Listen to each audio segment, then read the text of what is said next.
Engineers आप जानते हैं कि सिविल इंजीनियरिंग की फील्ड में डिफरेंट टाइप की यूनिट्स होती है। जैसे कि आपने देखा होगा कि स्टैंडर्ड यूनिट आपकी मीटर होती है, लेकिन बट जो आपकी लोकल यूनिट है जो ऑल ओवर इंडिया में यूज हो रही है वो आपकी फीट है। तो ऐसा इंजीनियर आप लोगों को यूनिट कन्वर्जन आना चाहिए कि how you have to convert your unit of square metre in square feet और मीटर इन फीट और cubic metre in cubic feet. तो इसके लिए आपके पास परफेक्ट नॉलेज होना चाहिए, जो आज आप लोगों को मैं थोड़ा सा बताने वाला हूं। जैसे 1 मीटर होता है तो 1 मीटर में आपका 3.28084 आपके फिट होते हैं, ठीक है। तो इस प्रकार से आप निकाल सकते हैं 1 स्क्वायर मीटर में आपका 10.76 स्क्वायर फीट होते हैं आपके।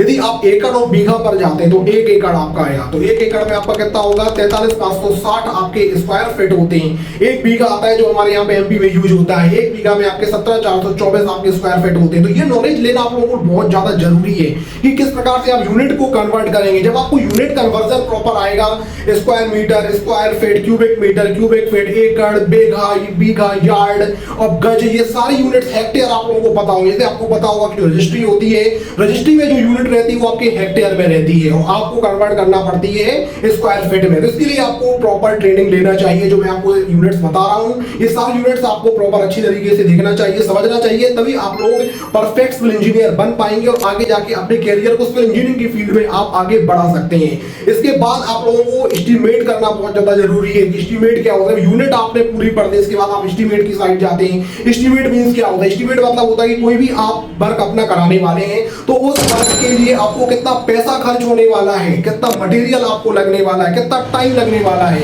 ये सारी शीट्स आपकी एक्सेल शीट्स में सारी शीट्स बनती हैं जिसमें डिफरेंट टाइप्स ऑफ मटेरियल्स आपके डाले जाते हैं और प्रॉपर आपकी एक ऑटोमेटिक शीट होती है। जब आप इसमें स्किल लेंगे तब आपको पता चलेगा कि एस्टीमेट आपको कैसे करना है, कितना मटेरियल लगा, कितना टाइम लगने वाला है, कितने लेबर लगने वाले हैं। काम शुरू होने के पहले ही आपने पता कर लिया कि कितना मुझे मटेरियल लगेगा, कितना मुझे पैसा लग जाएगा और आप as a contractor, as a civil engineer आप किसी भी वर्क का कॉन्ट्रैक्ट ले सकते हैं। एस्टीमेट के साथ में आपका रेट एनालिसिस और बिल आता है। जैसे आपके बिलिंग इंजीनियर्स होते हैं, आपको एस्टीमेट करना आएगा, रेट एनालिसिस करना आएगा, तब आप उसकी बिलिंग कर सकते हैं। तो बिलिंग के लिए आपको प्रॉपर नॉलेज होना चाहिए, बट इतना ज्यादा भी कठिन नहीं है कि आप सीख नहीं सकते, आप आसानी से सीख सकते हैं। इसके लिए आपको इंस्टीट्यूट में ट्रेनिंग लेना बहुत ही ज्यादा इंपॉर्टेंट है। आप ट्रेनिंग लेते हैं तो आपको सारे इंपॉर्टेंट टर्म्स आपको बताए जाएंगे कि कैसे आपको एस्टीमेट करना है। बट यदि आप एस्टीमेट करना नहीं जानते तो इंजीनियर्स आप कैसे सिविल इंजीनियर बन पाएंगे, कैसे किसी काम को आप कंप्लीट कर पाएंगे। इसके लिए आपको एस्टीमेट करना बहुत ज्यादा जरूरी है, एस्टीमेट आना बहुत ज्यादा जरूरी है। अब यदि कोई आपके पास ऑलरेडी एग्जिस्टिंग बिल्डिंग है, बिल्डिंग बन चुकी है,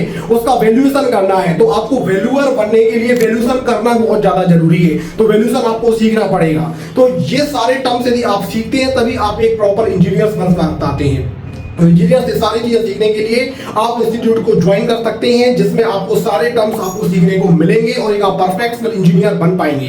इसी के साथ साथ मैं आप लोगों को बताना चाहता हूं कि different types of new techniques आपकी सिविल इंजीनियरिंग की फील्ड में आ चुकी हैं। जैसे कि पहले जो आपका सीमेंट होता था वो ओपीसी सीमेंट था, आपका ओपीसी सीमेंट के साथ साथ पीपीसी सीमेंट आपका आ चुका है, जो आपका पोजोलाना पोर्टलैंड सीमेंट होता है या पोर्टलैंड पोजोलाना सीमेंट आप उसको कहते हो। पीपीसी सीमेंट में आपका फ्लाई एश का यूज हुआ। अब फ्लाई एश का यूज होने से उसकी अल्टीमेट स्ट्रेंथ उसकी बढ़ रही है। अल्टीमेट स्ट्रेंथ बढ़ने से आपने आईएस कोड IS 456 में भी देखा होगा, उसका अमेंडमेंट नंबर 4 आया था। पहले जो उसकी हाईएस्ट स्ट्रेंथ थी कंक्रीट की वो M80 तक आती थी, लेकिन जैसे ही उसका अमेंडमेंट नंबर 4 आया IS 456 का, उसके बाद हमको पता चला कि मैक्सिमम आपकी स्ट्रेंथ कितनी हो सकती है, M100 तक आया। मतलब आपकी 80 न्यूटन पर mm स्क्वायर तक स्ट्रेंथ आपकी जा सकती है क्योंकि पीपीसी इंट्रोड्यूस होके आए, उसमें फ्लाई एश आ चुका है। तो ये सारी चीजें आपको डिटेल में सीखना चाहिए। आप जब ट्रेनिंग लेंगे तभी सारी चीजें आपको सीखने को नई नई प्रकार की मिलेंगी। कुछ केस स्टडीज हैं, आपने देखा होगा कि पहले लाल ब्रिक, रेड ब्रिक्स आपके यूज हुआ करते थे, लेकिन अब रेड ब्रिक्स की जगह आपके एएससी ब्लॉक, बड़े बड़े ब्लॉक्स आपके यूज हो रहे हैं क्योंकि वो लाइट इन वेट है, बहुत ही ज्यादा लाइट स्ट्रक्चर है, जिसकी वजह से आपके पूरे स्ट्रक्चर का लोड बहुत ज्यादा कम हो जाता है और स्ट्रक्चर आपका हमेशा सेफ रहता है। तो जब आप डिटेल में ट्रेनिंग लेते हैं, डिटेल में किसी कोर्स को आप सीखते हैं, तब जाके इन सारी चीजों को आप सीख सकते हैं और तभी आप एक परफेक्ट इंजीनियर बन सकते हैं। Thank you.